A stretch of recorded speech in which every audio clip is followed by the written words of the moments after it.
Shalom everybody, Rabbi Edelstein here with this week's installment of Rabbi E in 3, brought to you as always by MEOR DC, where we're still educating, inspiring, empowering students and others through Zoom, through cameras, online, everywhere, anyhow we can, even in these difficult COVID times.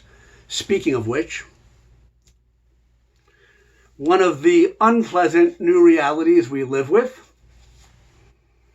can't really teach very well with this, and I don't have to now, but I just want to vividly remind myself and us of one of the things which probably, when this is all over, God willing, we want to forget 100%, wipe out of our memory banks, this kind of thing. But maybe that's not the right Jewish attitude, actually. I'll get back to that. One of the pleasant consequences, if you will, of the last few months has that I've gotten back in touch with many old students and old friends. Maybe you have too. And I had a wonderful conversation with Brendan. I won't say his last name, but a shout out to Brendan, a wonderful GW graduate. We had a great Zoom session. We caught up with each other, and he, a very thoughtful guy, and he said, Rabbi, I got to ask you something.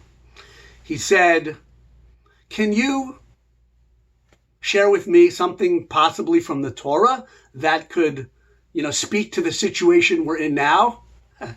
And that's a good student, that's a good Jewish person who knows Torah is instructions for our life.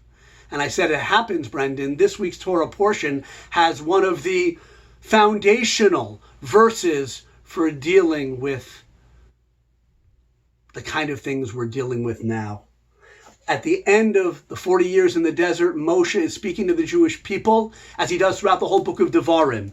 And he says at the end, when they might think, I want to forget about everything we've been through in the desert. I don't want to think about the hunger, the thirst, and the difficulties of travel, I don't want to think about that. And Moshe says, you shall remember the entire road on which Hashem your God led you these 40 years in the wilderness so as to afflict you or humble you, to test you, to know what is in your heart, whether you would observe his commandments or not. Moshe Rabbeinu was saying, don't black out or white out the memories of the difficult times in the desert, because they were for an ultimate purpose that God sent them to you in order to test you. The word for testing in Hebrew, I've mentioned many times, related to the word to lift up or elevate.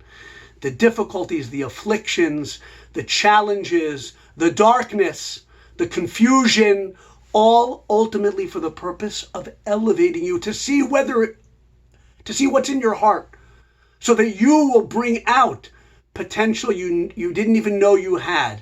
And ultimately, however it works out, elevate yourself and the world around you. That's what Moshe says at the end of the 40 years. And I said to Brendan, we should learn that lesson now, in the middle of the difficult way we're in.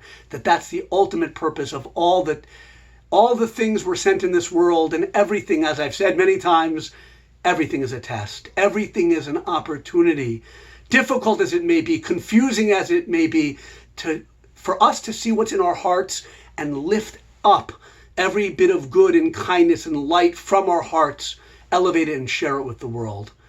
I don't want this, but I hope we can learn the lesson of this. We're here to try to elevate. I'm not even going to try. Have a wonderful Shabbos. And let's get through this desert together.